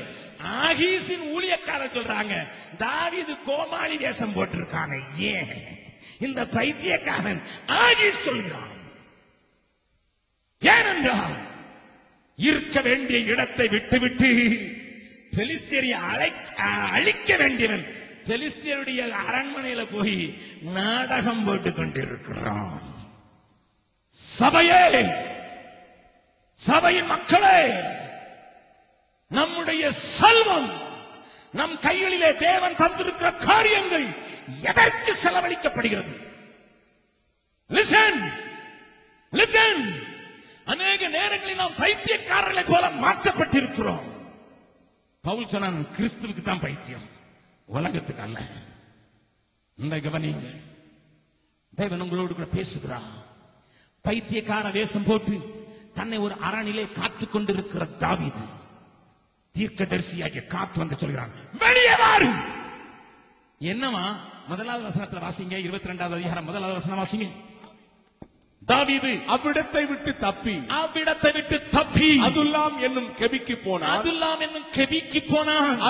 அதை அவன் சகோதரரும் அவன் தகப்பன் வீட்டார் அனைவரும் கேட்டு அங்கே அவனிடத்துக்கு போனார்கள். நல்லா கவனிங்க, இந்த அதுல்லாம் சவி கவியில அவன் பாடின பாட்டை கொஞ்சம் கேட்டு பாக்குறீங்களா? 142ஆம் சங்கீதம். அதுக்கு மேல இருக்கிறது கொஞ்சம் வாசித்து கீழே கொஞ்சம் மடமடன் வாசிங்க வெஸ்லி. கொஞ்சம் வேகமா பார்க்கலாம். சங்கீதம் 142. தாவீது கெபியில் இருக்கும்போது பண்ணின விண்ணப்பமாகிய மஸ்கீல் என்னும் சங்கீதம். கர்த்தரை நோக்கி சத்தமிட்டு கூப்பிடுகிறேன், கர்த்தரை நோக்கி சத்தமிட்டு கெஞ்சுகிறேன். அவருக்கு முன்பாக எதுக்கு கெஞ்சுகிறேன்? என் சஞ்சலத்தை ஊற்றுகிறேன். என் பாடு பெரிய பாடா இருக்கு. அவருக்கு முன்பாக என் நெருக்கத்தை அறிக்கையிடுகிறேன். நெருக்கம் என் ஆவியனில் தியங்கும் போது என் பாதை, நான் நடக்கிற வழியில் மறைவாக எனக்கு கண்ணி வைத்தார்கள். 4வது வசனம். வலதுபுறமாய் கண்ணோக்கி பாரும், என்னை அறிவார் ஒருவரும் இல்லை. எனக்கு அடைக்கலம் இல்லாமல் போயிற்று. என் ஆத்துமாவை விசாரிப்பார் ஒருவரும் இல்லை. கர்த்தாவே, கூக்குரலுக்கு செவி கொடும். நான் மிகவும் தாழ்த்தப்பட்டேன். என்னை பின்தொடர்கிறவள் என்னை தப்புவி. என்னை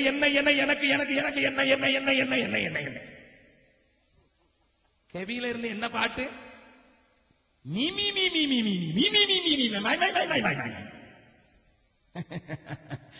உங்க ஜெபம் எப்படி இருக்கும்? பக்கத்துல இருக்க கேளுங்க, உங்க ஜெபம் எப்படி இருக்குங்க?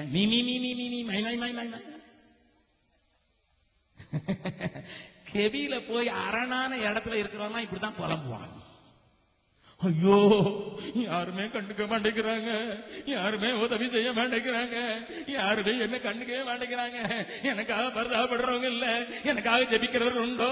எனக்காக யாராவது ஒரு போன்ல ஜெபிக்க மாட்டாங்களா? யாராவது வீட்டுக்கு வர மாட்டாங்களா? யாராவது இடுப்புல கை வைக்க மாட்டாங்களா? யாராவது முட்டுல கை வைக்க மாட்டாங்களா? என்னுடைய நிலைமை ஒருத்தன் வழங்க மாட்டேங்குது, என் பாடு பெருசா இருக்குது. இதே நான் பாடிக்கிட்டு இருப்பான்.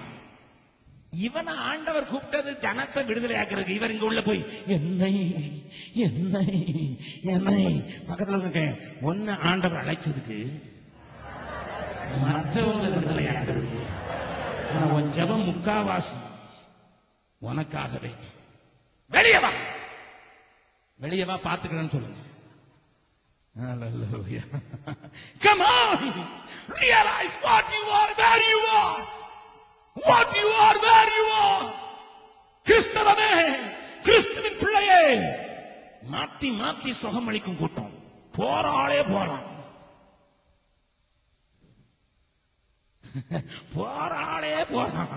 ஆறுதல் செய்தி பெருவிழா, பேரின்ப பெருவிழா, அந்த பெருவிழா, இந்த பெருவிழா, போன ஆளே போய் இவனுக்கு பேரின்பம் போகுது வருது. ஐயா, we are making some mistake. We are doing something wrong. We forgot our purpose. We forgot the need. எனக்காகவே எனக்காகவே எனக்காகவே கெபியில போய் தங்கணும்னு பார்த்தா அவன் தங்கினான்னு சொன்ன குடும்பத்தாரும் போய் ஒட்டிக்கிட்டான். ஹலோ, எல்லாரும் வாருங்கள், நாம் பாதுகாப்பான இடத்துல, நம்மளை சத்துரு தொடாத இடத்துல குடும்பத்தார் வந்துருவாங்க. அது பாருங்க, குடும்பத்தார் வந்தவன அடுத்த ஆள் என்ன ஆள் கூட்டம் வந்துட்டான். ஒடுக்கப்பட்டவர்கள், ஆமா, கடன்பட்டவர்கள், ஆமா, ஊர்ல கடன் கேட்கறான்னு போய் தாவீதோட என்ன கடன் கேட்கறதுக்கு ஆள் அங்க வராத இடத்துக்கு போயிட்டான். அல்லேலூயா. பேங்க்ல இந்த ஊர்ல கடன் வாங்கிட்டு தூத்துக்குடி போயாச்சுன்னா ஆள் கண்டுபிடிக்க முடியாது. அவன் அங்க போய் செட்டில் ஆயிட்டான். எங்கயா பிசினஸ் காணும். கடன்பட்டவன், ஒடுக்கப்பட்டவன். ஏன்னா it is such a comfortable place, it's such a safe place. எதுக்கு தெரியுமா? முறுமுறுக்கிறவன், கடன்பட்டவன், அடிக்கிறவன், கடிக்கிறவன் எல்லாரும் அங்க போனவன். அதுக்கு வேற அவன் அவர்களுக்கு தலைவனானான். தாவீதேவன் நிலைமை எப்படிப்பா பரிதாபமா இருக்குது. யாருப்பா அவனுக்கு பாடி கார்டு? எவங்கிட்டே கடன் வாங்கி ஒன் பின்னால வந்திருக்கீங்க, எனக்கு பாடி கார்டு. இவனை நான் பாதுகாக்கிறதா அல்லது நான் பாதுகாக்கிறது? நிலைமை எவ்வளவு மோசமா இருக்கு. பக்கத்துல இருப்பாங்க, தாவீதை போல நம்ம மாறவே கூடாதுங்க. இந்த நிலைமை நமக்கு வரவே கூடாதுங்க. ஆண்டவர் பார்த்தாரு, நீ இங்க இருந்துகிட்டு குடும்பத்துக்கு இது காணாக்குறைக்கு அடுத்தால இன்னும் கொஞ்சம் தொடர்ந்து செய்யுங்க. 4வது வசனம். அவர்களை மோவாபின் ராஜாவினிடத்தில் அழைத்துக் கொண்டு போய்விட்டான். அப்பா அம்மா வயசான காலம், அவங்களை கொண்டு போய் எங்க விட்டுறான்? மோவாபின் ராஜா. உங்க பைபிள்ல என்ன எழுதியிருக்கு சொல்லுங்க? மோவாபின் ராஜா யார் தெரியுமா? தாவீதுதான். உன் கீதம் உம்முடைய பிரமாணங்களை எனக்கு கீதமாயின என்று பாடின தாவீதுதான். இப்ப என்ன சொல்றான்? ஐயா, எங்க அப்பா அம்மாவை காப்பாத்துறதுக்கு நல்ல இடம் தான் மோவாப். எந்த தேசத்துக்கு ஆண்டவர் போக கூடாதுன்னு சொன்னாரோ மோவாபின் எல்லைக்கு போனா அங்க நீ அடி வாங்குவான்னு சொன்னா பாட்டி நகோமியினுடைய ஆவி பாடிக்குது. பக்கத்துல உங்க கையை பிடிச்சவங்க, உங்களுக்கு பாட்டி ஆவி அடிக்குதோ? ஆமா, சிலருக்கு பாட்டி ஆவி அடிக்குது. அவனுக்கு பாட்டி நகோமி. கஷ்டம் வந்ததுன்னா எங்க போயிருவா? பெத்லகேமை விட்டுட்டு மோவாபுக்கு போயிருவா. அங்க போயிட்டு நான் நிறைவானவளாய் போனேன், பெருமையாய் திரும்பி அந்த பாட்டு பாடுற பாட்டி வீட்டுக்கு போயிட்டான். மோவாபிடத்துல போய், அப்பா அம்மா நீ விக்கிரக ஆராதனை பண்ணினாலும் சரி, நீ எப்படி இருந்தாலும் சரி, இந்த அசுத்த ஜாதியோட நீ போய் பத்திரமா இருந்தா போதுன்ட்டு அவ்வளவு சிநேகமான அரண். நான் பேச பேச இவருக்கு ஏன் கதை எப்படிங்க தெரியும்? ஏன் கதை எப்படிங்க தெரியும்? இப்ப சிலர் மெட்ராஸ்ல அப்பா அம்மாவை கொண்டு முதியோர் இல்லத்துல சேர்த்திருக்கீங்க. எனக்கு தெரியும், எனக்கு தெரியும். மெட்ராஸ்ல அது வழக்கமாக ஆரம்பிச்சது. ஏன்னா மேல்நாட்டுல தான் முதியோர் இல்லத்துல தள்ளிட்டா கிளட வீட்டுல வச்சு பாக்குறதுக்கு ஆள் இல்லை. நானும் சம்பாதிக்கிறேன், அவளும் சம்பாதிக்கிறார், பிள்ளைகள் காலேஜில் படிக்கிறாங்க. இது முணு நீங்க இருக்கிறது அங்கேயே போயிருக்கட்டும். மாசம் மாசம் சம்பளம் கொடுத்துற, அதை கொடுத்துறேன். Let me be comfortable. எல்லாருக்கும் எப்படியாவது வசதியா இருந்தா போதும் இல்ல? அதுக்கு காணாக்குறைக்கு நம்ம பேங்க்காரங்க கூப்பிட்டு போன்ல, ஐயா நீங்க நல்ல ஆளுன்னு கேள்விப்பட்டோம், கார் வாங்குறதுக்கு லோன் வாங்குனீங்கன்னா நாங்க 5% வட்டியில, அந்த 5%த்திலே மிட்டிக்கலாம். வீடு கட்டினீங்கன்னா நாங்க ஒரு லோன் கொடுக்கிறோம். 15 வருஷத்துல நீங்க, அதாவது என்ன 15 வருஷம் வேற வேலை பார்க்காத, 15 வருஷத்துல ஆண்டவர் எங்கேயாவது நீ கூப்பிட்டாருன்னா போகாத, ஏன்னா கடன் இருக்கு. ஹலோ, பேங்குக்காரனுங்கிற சாத்தான் ரூபத்துல உனக்கு ஒரு வலைய விரிச்சு உன்னை அரண் என்று சொல்லி ஒரு பொல்லாத அரணிலே சத்துரு அடைத்து வைத்து விட்டான். ஏனென்றால் அவனுக்கு தெரியும், இவனை வெளியே விட்டா பெலிஸ்தியனுக்கு ஆபத்து, இவனை வெளியே விட்டா ஜனத்துக்கு விடுதலை, இவனை வெளியே விட்டா ஒடுக்கப்படுகிறவர்களுக்கு விடுதலை. அதனால எங்கேயாவது மாட்டி போடு, எப்படியாவது மாட்டி போடு, அது அவனுக்கு வசதின்னு சொல்லி அங்கேயே மாட்டி போடு என்று சொல்லுகிற அந்த ஆவி இன்றைக்கு சபையை சங்கங்களை பிடித்திருக்குது. ஒரு சின்ன காரியத்தை சொல்ற, ஒரு பெரிய போதகரை சந்தித்தேன். அவர் நானும் ஒரே விமானத்தில் பிரயாணம் பண்ண வேண்டியிருந்தது. அந்த போதகரை சந்தித்து பேசிக் கொண்டிருக்கும் போது அவர்கிட்ட கேட்டேன், எப்படி இருக்கு சபை? சபை நல்லா தான் இருக்குது. நான் கேட்டேன், பெருசா இருக்கா? பெருசா இருக்கு, ஆனா குவாலிட்டி இல்லாம போச்சுன்னு அவரே சொன்னார். நான் கேட்டேன், எதுக்கு? சபைக்கு பேர்ல இத்தனை லட்சம் ரூபாய் கடன் வாங்கியிருக்கோம் பேங்க்ல, கடிஞ்சு பேசினா எல்லாரும் போயிட்டா காணிக்க வராம போச்சுன்னா பேங்க்கார எங்களையும் உள்ள வச்சிருவான்னு சொல்லி நாங்க நீ நன்றாக இருப்பாய் கண்டுகிடவே இல்லை. எவனும் பாவம் செஞ்சுட்டு காணிக்க மட்டும் ஒழுங்கா போடுன்னு கத்திரமா இருக்கும் brother. It's not me. It's not me, a pastor of a big church. Because it is trapped. They are trapped. சத்தியத்தை சொல்லாதபடி அதுதான் அவர்களுக்கு பாதுகாப்பு என்கிற வலையை சத்ரு தந்திரமாய் மாட்டிக்கொண்டான். அதிலே மாட்டிக்கொண்டு இதுதான் சுகவாசம், இங்கேயே நான் தலைவனாய் இருக்கிறேன். உன்னை அழைத்தது இஸ்ரவேலுக்கு அல்லவோ, நீ 400 பேருக்கு அல்ல, நீ 4000 பேருக்கும் அல்ல, நீ 40 லட்சம் பேருக்கு தலைவனாய் இருக்கிறதுக்கு அழைக்கப்பட்டார்களோ. 400 பேரில் முடங்கி விட்டாயோ? I challenge some of the servants of God. தேவனுடைய சபையிலே ஊழியக்காரராய் இருக்கிற சில சகோதரர்களை பார்த்து தீர்க்கதரிசனமாக சொல்லுகிறேன். ஆண்டவர் உன்னை பார்த்து சொல்லுகிறார், இந்த நேரத்தில் சொல்லுகிறார், இந்த பக்கத்திலே இங்க பக்கத்தில் இருக்கிற சில ஊழியக்காரரை பார்த்து சொல்லுகிறார், நான் உன்னை தெரிந்து கொண்டது 40 லட்சங்களுக்கு அல்லவோ, நீ 400 பேரோட முடங்கி விட்டாய். கடன் பட்டவனுக்கு முழுவதுக்கு ஊழியம் செய்வது உன்னுடைய ஊழியம் என்று நினைத்து மடங்கி விட்டாய். வெளியே வா. இங்க இருக்கிற வாலிபர்களை பார்த்து சொல்லுகிறேன், இங்க இருக்கிற தங்கச்சி பார்த்து சொல்லுகிறேன், உன்னுடைய வாழ்க்கையில எனக்கு ஒரு நல்ல புருஷன் கிடைச்சிருக்கான், எனக்கு ஒரு நல்ல பிள்ளை கிடைச்சிருக்கு, நல்ல சம்பாத்தியம் இருக்கு, இது போதும் என்று நினைத்து இதுலயே ஒழுங்கி விட்டாயோ? வெளியே வா. எனக்கு வசதிகள் இருக்கிறது, I got perks, I got everything, எல்லாம் சரியா இருக்கிறது, தேவன் என்னை ஆசீர்வதித்திருக்கிறார் என்று சொல்லி அதுதான் அரண் என்று சொல்லி நீ ஏமாந்து கொண்டு இருக்கிற உன்னை பார்த்து தீர்க்க தரிசன வார்த்தை உரைக்கிறது, அரணை விட்டு வெளியே வா. நீ பிரகாசிக்கப்பட வேண்டியது. இதைத்தான் பவுல் அறிந்த போது சொல்கிறான், கிறிஸ்து உங்களை பிரகாசிப்பார் என்று அறிந்து வாசிக்கலாம் அந்த வசனத்தை. எபேசியர்கள் நிருபம் 5வது அதிகாரம், ஒளியின் பிள்ளைகளாய் நடக்கிறவர்களுக்கு கொடுக்கப்படுகிற அழைப்பை நேற்றைய தினத்திலே பார்த்தோம். அதை தொடர்ந்து இன்றைக்கு மறுபடியும் பார்க்க அழைக்கிறேன். ஆண்டவரோடு கூட பேசுகிறார். எபேசியர் 5வது அதிகாரத்திலே ஆண்டவர் பவுலை கொண்டு அன்றைக்கு பிரகாசமாக்கப்பட்டு ஒளியின் பிள்ளைகளான அவர்களை பார்த்து ஆண்டவர் அழைக்கிற அழைப்பை பாருங்கள். 14வது வசனம், ஆதலால் தூங்குகிற நீ விழித்து மரித்தோரை விட்டு எழுந்திரு, அப்பொழுது கிறிஸ்து உன்னை பிரகாசிப்பிப்பார் என்று சொல்லி இருக்கிறார். இவர்கள் வெளிச்சம் பெற்றவர்கள் தான், வெளிச்சத்தின் பிள்ளைகள் தான். ஆனால் தங்கிவிட்டார்கள், மரித்தவர்களோடு கூட தூங்கிவிட்டார்கள். இதைத்தான் ரோமருக்கு எழுதும்போது எழுதுகிறார், நித்திரையை விட்டு எழுந்திருக்கத்தக்க சமயமாயிற்று என்று அறிந்து வாசிக்கலாம். ரோமருக்கு எழுதின நிருபம் 13வது அதிகாரத்தில் பவுல் கொடுக்கிற ஒரு பெரிய அழைப்பை பார்க்கும்படியாய் கேட்கிறேன், முடிக்கிறேன். ஒரு சில நிமிடங்கள் மாத்திரம் எனக்கு அவங்களுடைய பஸ் போகாது, அதற்கு ஒழுங்கு செய்யப்பட்டிருக்கிறது. தயவு செய்து 13வது அதிகாரம் 11வது வசனத்திலிருந்து வாசிக்கலாம். நித்திரையை விட்டு எழுந்திருக்கத்தக்க வேளையாயிற்று நாம் காலத்தை அறிந்தவர்களாய் இப்படி நடக்க வேண்டும். நாம் விசுவாசிகளான போது ரட்சிப்பு சமீபமாய் இருந்ததை பார்க்கிலும் இப்பொழுது அது நமக்கு அதிக சமீபமாய் இருக்கிறது. இரவு சென்று போயிற்று, சமீபமாயிற்று. ஆகையால் அந்தகாரத்தின் கிரியைகளை நாம் தள்ளிவிட்டு ஒளியின் ஆயுதங்களை தரித்துக் கொள்ள கடவோம். அல்லேலூயா. ஒரே ஒரு சம்பவத்தை சொல்லி முடிக்கிறேன். பீகாரிலே பக்சர் என்கிற ஒரு பகுதி உண்டு. அந்த பகுதிக்கு வருவீர்கள் என்றால் நான் ஒரு பெண்ணை உங்களுக்கு காண்பிக்க முடியும். அந்த பக்சர் யுத்தம் நடந்தது என்று சரித்திரத்திலே படித்திருப்பீர்கள். கங்கையின் ஓரத்திலே இருக்கிற பக்சருக்கு பக்கத்திலே ஒரு கிராமத்திலே என்னுடைய உடன் ஊழியன் ஒருவன் பிரசங்கம் செய்து கொண்டிருந்தான். சாயங்காலத்திலே திடீரென்று அங்கே ஒரு பெண் வந்தாள். வந்தபடி உன்னுடைய பிரசங்கத்தை சில நிமிடங்கள் கேட்டாள். அவருடைய கைகளில் ஒரு படம் இருந்தது.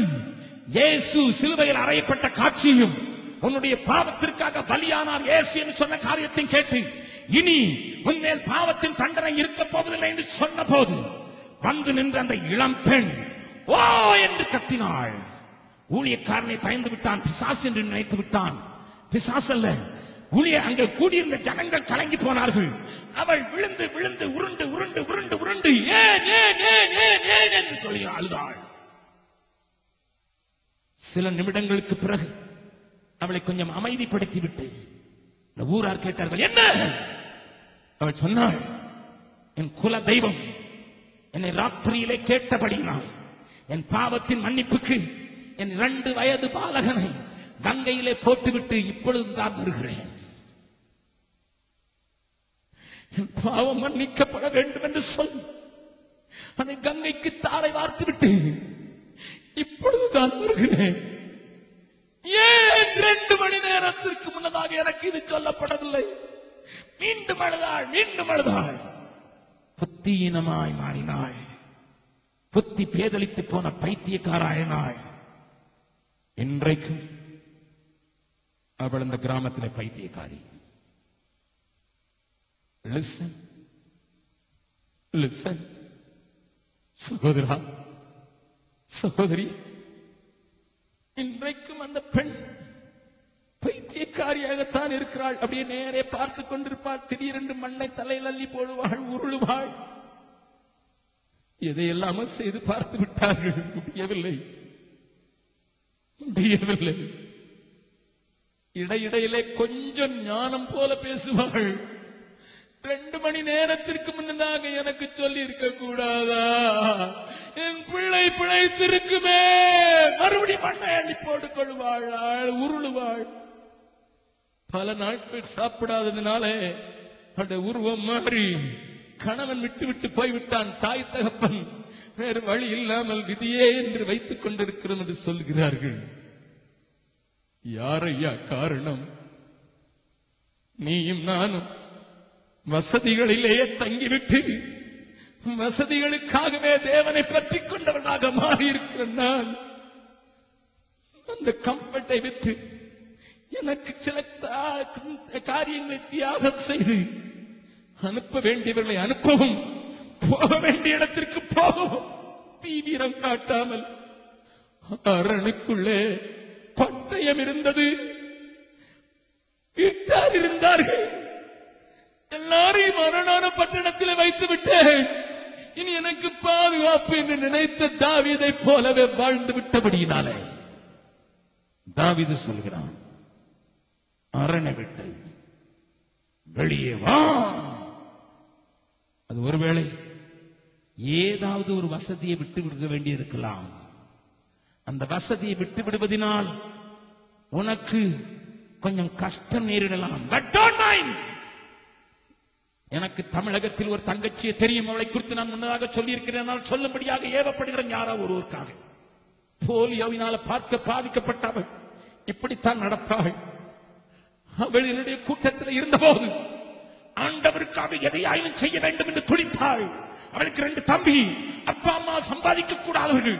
சத்துணவு திட்டத்தில் தான் அவளுக்கு வேலை கிடைத்திருந்தது. அதை அவள் அந்த கொஞ்ச சம்பளத்தை வாங்கி குடும்பத்தை நடத்தி கொண்டிருந்த ஒருவள் ஒரு நாள் வந்திருக்கிறாள். அவளுக்கு ஆண்டவர் பேசியிருக்கிறார். என்னுடைய வசதி எதை விடுவது ஆண்டவரே? ஆண்டவர் அவளுக்கு காண்பித்தது. ஒவ்வொரு நாளும் 4 கிலோமீட்டர் போய் பஸ்ஸிலே போய் திரும்பி வருகிறாயே, அதை விட்டுவிட முடியுமா என்று ஆண்டவர் கேட்க, ஒவ்வொரு நாளும் 4 கிலோமீட்டர் அந்த தாங்கி இடுப்போடு கூட நடந்து அந்த வேலைக்கு போய் பின்னதாக அந்த இடுப்போடு கூட வீட்டுக்கு வருகிற அவள் அந்த காசை மிச்சம் பிடித்து சுவிசேஷம் அறிவிக்காத இடத்துக்கு சொல்லுங்கள் அண்ணன் என்று எனக்கு மாதம் அனுப்பினாள். நடந்ததை கேளுங்கள். கர்த்தர் அவருக்காக செயல்படுகிற எந்த மனிதனையும் விட்டு விடுகிறவர் அல்லவே. அவர் ஒன்று செய்தார். ஒரு நாளிலே இவள் இப்படி நடந்து கொண்டு போகிறதை அந்த வழியாக வந்த ஒரு மனுஷன் பார்த்துவிட்டு தன்னுடைய காரை நிறுத்தி இருக்கிறார். ஏம்மா, நீ ஏம்மா இவ்வளவு கஷ்டப்படும் என்று சொல்லும்போது கண்ணீரோடு தன்னுடைய காரியத்தை சொல்ல அந்த மனிதன் ஒரு மோட்டார் பொருத்தின ஒரு வீல் சேரை அவளுக்கு வாங்கி அன்பளிப்பு கொடுத்து விட்டு கடந்து சென்று விட்டார். அவர் மலேசியாவில் குடியிருக்கிறவராம். அவளுக்கு தெரியாது. அந்த ஊரில இருந்து போய் மலேசியாவில் தங்கிவிட்டவராம். வந்தவள் அவளுக்கு ஒரு மோட்டார் பொருத்தின ஒரு வீல் சேரை வாங்கி கொடுத்திருக்கிறாள். எனக்கு அவள் சொன்னது ஒரு காரியம், அண்ணன், நான் கர்த்தருக்காக என் வசதியை கொஞ்சம் தான் விட்டு கொடுத்தேன். பஸ்ல ஏறும்போது எத்தனை தடவை என்னை பிடித்து கீழே தள்ளி இருப்பார்கள், விழுந்திருப்பேன். ஆனால் இன்றைக்கோ என்னை தேவன் கனப்படுத்தி நான் வசதியாக போவதற்கு மோட்டார் பொருத்தப்பட்ட ஒரு நாற்காலி சேரையை தந்திருக்கிறார். தேவன் கடன்பட்டவர் அல்ல. ஏனென்றால் நான் வசதியை விட்டுக் கொடுக்கும் போது நான் எதிர்பார்ப்பதற்கும் நான் நினைப்பதற்கும் மேலான வசதிகளை உண்டாக்குறேன். ஆண்டவர் உயிரோடு இருக்கிறார் என்று சொன்னார். இன்றைக்கு வசதியை விட்டுக் கொடுப்பதற்கு உனக்கு கவலையா இருக்குமானால் ஒன்று செய். ஆண்டவரே, எனக்கு ஒன்றுமில்லாவிட்டாலும் நீர் என்ன கொஞ்சம் வசதியை விட்டு உம்முடைய நாமத்தை உயர்த்த, எங்களை தெரிந்து கொண்ட நோக்கத்தை நிறைவேற்ற, ஜனத்தினுடைய தேவையை சந்திக்க எங்களை பிரகாசிக்கும்படியாக வந்திருக்கிறதை உணர்கிறேன். ஆகினால ஏதாவது ஒரு வசதியை விட்டு நான் உமக்காக செயல்பட போகிறேன் என்று சொல்லுகிறவர்கள் மாத்திரம் யாரும் கண்ண மூட வேண்டாம். இது கண்ண மூடி எடுக்கிற தீர்மானம் அல்ல. என் ஆண்டவர் வெளியே வர சொல்றார், இந்த வசதியை விட்டு வெளியே வர சொல்றார் என்று சொல்லுகிறவர்கள் மாத்திரம் அமைதியாக எழுந்து நிற்கலாமா? எண்ணற்ற தேவைகள் என்னை சூழ நிற்கையில் எந்த நிலை பாருமே. எண்ணற்ற தேவைகள் என்னை சூழ நிற்கையில் எந்த நிலை பாருமே. இயேசுவே, ஏசாயா நாவினை தொட்ட தழலுடன் மேசியா நீ வாருமே. இயேசுவே, ஏசாயா நாவினை தொட்ட தழலுடன் மேசியா நீ வாருமே. பின்மாறி பெய்யட்டும், பின்மாறி பெய்யட்டும், பின்மாறி பெய்யட்டுமே. பின்மாறி பெய்யட்டும், பின்மாறி பெய்யட்டும், பின்மாறி பெய்யட்டுமே. இயேசுவே, கல்வாரி அன்பினை எல்லோரும் கண்டிட பின்மாறி பெய்யட்டுமே. இயேசுவே, கல்வாரி அன்பினை எல்லோரும் கண்டிட